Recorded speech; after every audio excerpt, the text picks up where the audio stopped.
simplest way. This is the way. This is the simplest way.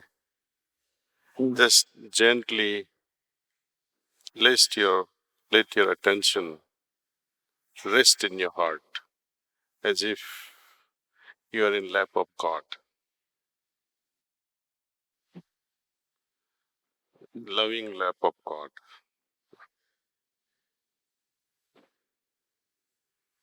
You may have forgotten, most of us forget how we felt when we were 3 months old, 4 months old, and how we felt in mother's lap.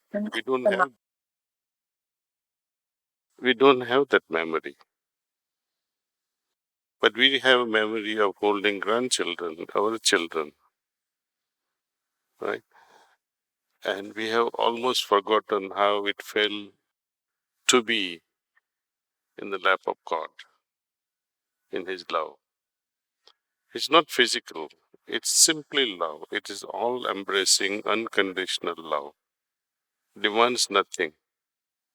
We just have to tear down all our barriers and boundaries, limits, and let go. I remain prayerful often in this state of mind before meditation that God, I don't even know you. Do we? No. But as I know that you are love and I like to feel your presence in my heart, and with that hope, with that prayer, I like to plunge myself in that infinite ocean of love that you are, and just be in that silent moment and receive His love and His grace. And that's what meditation is. It's nothing to do with chanting. It has nothing to do with any sort of recitation. Any imagination that we may have about God or even ideas about God will only derail our meditation. Any idea will gravitate you only towards what you already know, which is limited. Most Hindus, one of them will say, oh, it's Krishna. Some of them will say it's Rama. If you have a Christian background, you will say it's Lord Jesus.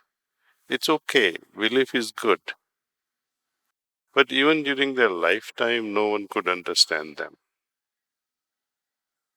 How are you going to understand them now when they are not physically present with you? Think over it. So we have to take this abstract and very sincere approach that I know nothing. Then something can happen.